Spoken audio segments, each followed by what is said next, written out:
नमस्कार दोस्तों, मेरा नाम जय कुमार तिवारी है। मेरे YouTube चैनल में आपका स्वागत है।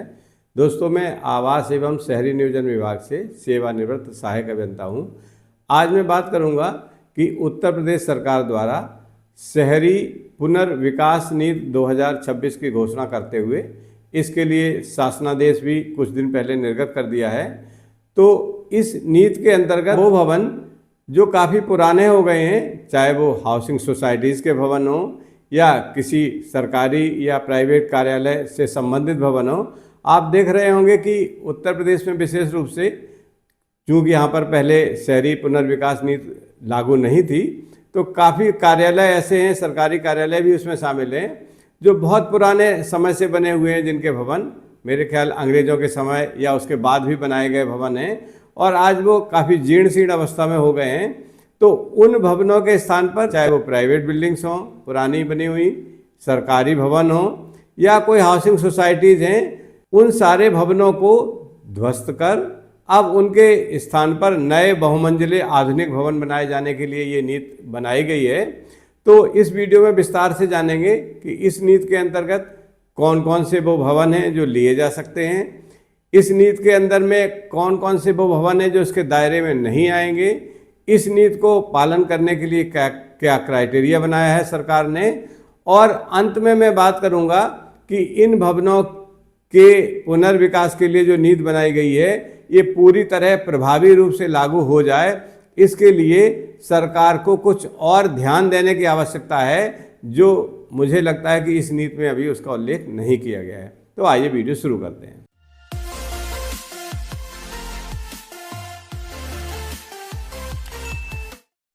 दोस्तों, जैसा कि आपने देखा होगा कि लगभग सभी शहरों में बहुत पुराने जर्जर भवन या काफ़ी ऐसे पुराने भवन बने हुए हैं जो अब रहने योग्य या उपयोग के योग्य नहीं है, निष्प्रयोज्य हैं, चाहे वो सरकारी कार्यालय हों या प्राइवेट भवन हो या हाउसिंग सोसाइटीज हों। अब उनके पुनर्विकास के लिए उत्तर प्रदेश सरकार ने शहरी पुनर्विकास नीति 2026 की घोषणा कर दी है और इसके लिए शासनादेश भी निर्गत कर दिया गया है। हालांकि ये पुनर्विकास नीति उत्तर प्रदेश में अभी लागू नहीं थी, कुछ अन्य शहरों और प्रदेशों में ये नीति पहले से लागू है। मुंबई में काफ़ी दिनों से लागू है, वहाँ बहुत बहुमंजिले और आवासीय व्यवसायिक कॉम्प्लेक्सेस बने हुए पुराने समय से। इसके अलावा गुजरात में, तमिलनाडु में, मध्य प्रदेश में पहले से लागू है। तो अब ये नीति उत्तर प्रदेश में भी लागू कर दी गई है। तो इससे होगा क्या लाभ? इससे जो पुराने जर्जर भवन शहरों में बने हुए हैं, जो शहरों के निवासियों के लिए और उसमें काम करने वाले, अगर ऑफिस है तो कर्मचारियों के लिए खतरा बने हुए थे, अब उन भवनों को ध्वस्त कर, तोड़कर उनके स्थान पर नए आधुनिक भवन, बहुमंजिले भवन बनाए जा सकेंगे। उनके लिए इंफ्रास्ट्रक्चर नए सिरे से डिजाइन किया जा सकता है, जिससे कि सीवर की समस्या, पार्किंग की समस्या या उसमें सामुदायिक सुविधाएं भी शामिल किए जाने का प्रावधान किया जा सकता है, जिससे शहरों की दशा बदलेगी। और पुरानी संपत्तियों में जो भूमि अभी शामिल है, क्योंकि पहले कम ऊंचाई के भवन, 1 या 2 मंजिल के भवन ही बनते थे, अब वहाँ पर उस भूमि के क्षेत्रफल के अनुसार उसमें कितना FAR मिल सकता है, इस नीति के अंतर्गत वहाँ पर बहुमंजिले आवासीय भवन, कॉमर्शियल भवन या कार्यालय भवन, जिस प्रयोग में वो लैंड होगी उस प्रयोग के भवन बहुमंजिले अधिकतम FAR के अनुसार, या ऐसे कहें कि उस भूमि का अब वर्तमान बायलॉज के हिसाब से और आधुनिक डिजाइन के हिसाब से पुनर्विकास या पुनर्निर्माण किया जा सकता है। तो ये शहरों के लिए और यहाँ के नागरिकों के लिए, खासतौर से उन सोसाइटीज़ के लिए जो काफ़ी भय में रह रहे हैं पुराने निर्मित भवनों में, उनके लिए काफ़ी उपयोगी ये नीति है। और अब विस्तार से जानते हैं कि इस नीति के क्या प्रावधान हैं, किन किन लोगों पर, किन किन भवनों पर ये लागू होगी, क्या सावधानियां रखनी जानी है और कौन से भवन इस नीति के दायरे से बाहर रखे गए। दोस्तों, सबसे पहले बात कर लेते हैं कि इस नीति के अंतर्गत किन भवनों को प्राथमिकता दी गई है। इसमें जो पुराने जर्जर भवन हैं या जो सरकारी भवन हैं और ऐसी हाउसिंग सोसाइटीज जहां पर अतिक्रमण किए गए हैं या अतिक्रमण होने की संभावना है, बढ़ती जा रही है, उन भवनों के लिए इस नीति में प्राथमिकता रखी गई है। और अब बात करते हैं कि कौन से भवन इस नीति के दायरे से बाहर रखे गए हैं।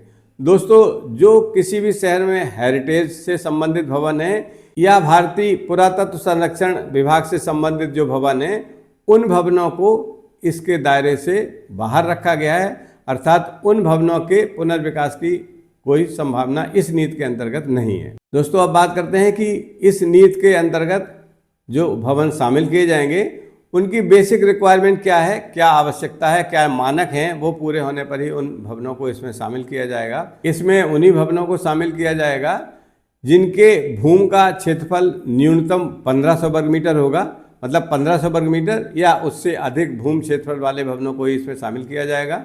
25 वर्ष या उससे अधिक पुराने जर्जर और निष्प्रयोज भवनों को इसमें शामिल किया जाएगा। अब बात करते हैं कि इन मानकों में जो भवन शामिल किए गए हैं उनके लिए उन भवनों की विशिष्ट जो आवश्यकताएं हैं वो क्या होनी चाहिए, तभी उसमें शामिल किए जाएंगे। अगर कोई अपार्टमेंट या हाउसिंग सोसाइटी है, उसका भूमि का क्षेत्रफल 1500 वर्ग मीटर या अधिक है, उसके निर्माण की अवधि 25 वर्ष या उससे अधिक पुरानी हो गई है, तो उसको शामिल किया जाएगा। लेकिन इसके साथ विशेष आवश्यकता, विशेष शर्त ये है कि उस सोसाइटी में रहने वाले जो रेजिडेंट्स हैं उनमें 2/3 से अधिक लोगों की सहमति उसमें होनी आवश्यक है, तभी उनको शामिल किया जाएगा। कार्यदायी संस्था इन भवनों का जो पुनर्विकास का काम है वो अधिकतम 5 वर्षों में पूरा कर देगी, ये उसके लिए अनिवार्यता है। उस सोसाइटी या उस भवन के पुनर्विकास की डीपीआर जैसे ही सैंक्शन हो जाएगी, उस सैंक्शन के 60 दिन या 2 महीने के अंतर्गत उसमें रहने वाले जो रेजिडेंट्स हैं उनको वो भवन खाली करना पड़ेगा,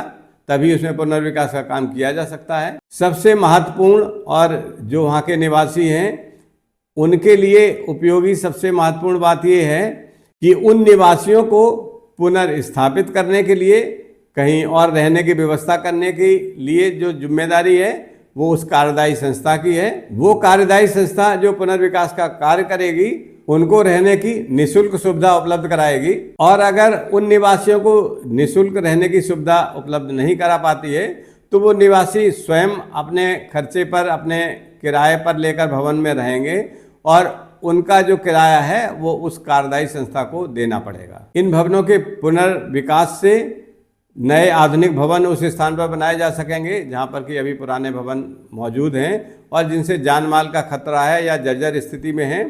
इससे रोजगार का सृजन भी बढ़ेगा। बिल्डिंग मटेरियल के जो रोजगार से जुड़े हुए लोग हैं उनको रोजगार मिलेगा और शहरों की आर्थिक स्थिति में भी सुधार आने की संभावना है। इसके अलावा सबसे महत्वपूर्ण बात यह है कि जो भी पुराने भवन हैं आज वो सभी शहर के अंतर्गत स्थित हैं, शहर के बीचों बीच या शहर के उस क्षेत्र में स्थित हैं जहाँ की आज की महंगाई के समय जो दरें हैं वो भूमि का मूल्य काफ़ी अधिक हो गया है। तो जब उस महंगी ज़मीन पर आधुनिक और अधिक एफएआर के भवन बनाए जा पाएंगे तो उस भूमि का इष्टतम उपयोग हो सकेगा और जो वहाँ के रहने वाले लोग हैं जिनकी जान का खतरा बना हुआ है पुराने जर्जर भवनों में रहने के लिए या कार्यालय हैं उसमें काम करने वाले लोग हैं, उनको आधुनिक और सुरक्षित भवन उपलब्ध हो पाएंगे। और जो कार्यदायी संस्था है, जो बिल्डर है इस नीति के अंतर्गत काम करेगा, उस कार्यदायी संस्था को भी नया प्रोजेक्ट मिलेगा काम करने के लिए और वहाँ काम करने वाले लोग जो मजदूर या जो बिल्डिंग मटेरियल से जुड़े लोग हैं उनको रोजगार के अवसर भी उपलब्ध होंगे और शहरों का एक आधुनिक विकास उस पोजीशन में हो पाएगा जहाँ पर कि अभी तक उसके लिए कोई नीति नहीं बनी थी। उत्तर प्रदेश में अभी जो बिल्डिंग बायलॉज लागू हैं वो सभी बायलॉज नए भूखंडों पर भवन निर्माण या लेआउट निर्माण करने से संबंधित हैं। पुराने जर्जर भवनों के लिए या निष्प्रयोज भवनों के लिए अभी तक उत्तर प्रदेश में कोई नीति लागू नहीं थी, तो ये एक बहुत बड़ा कदम है उत्तर प्रदेश सरकार का। हाँ, देखना ये है सरकार को इसमें विशेष ध्यान देना चाहिए, ये मेरी व्यक्तिगत राय है कि जो कार्यदायी संस्था या बिल्डर इस प्रोजेक्ट में आएंगे और इन पुराने जर्जर भवनों पर पुनर्विकास करके नए आधुनिक भवन बनाएंगे, वो अपने कार्य करने की प्रणाली पर अंकुश जरूर लगाएं। 5 साल का समय है तो 5 साल में ही उस प्रोजेक्ट को पूरा कर दें, तभी इसका उपयोग है। वहाँ रहने वाले लोगों को तो पुनर्विकास या पुनर्आवास तभी मिल पाएगा जब यथा समय उनका निर्माण पूरा हो जाएगा।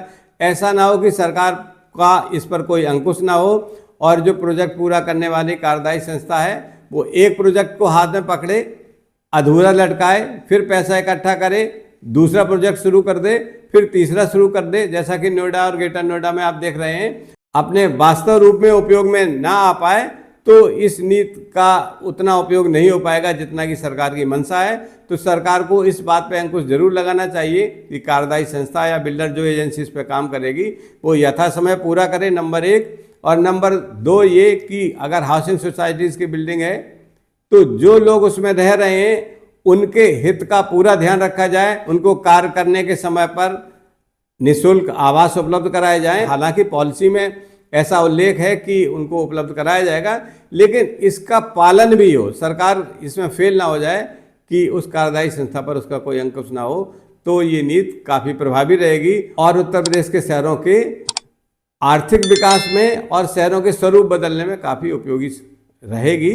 ये मेरा व्यक्तिगत विचार है। दोस्तों, इस सूचना के साथ ये वीडियो यहीं समाप्त होता है। अगले वीडियो में किसी महत्वपूर्ण बिंदु पर फिर आपसे चर्चा करेंगे। नमस्कार।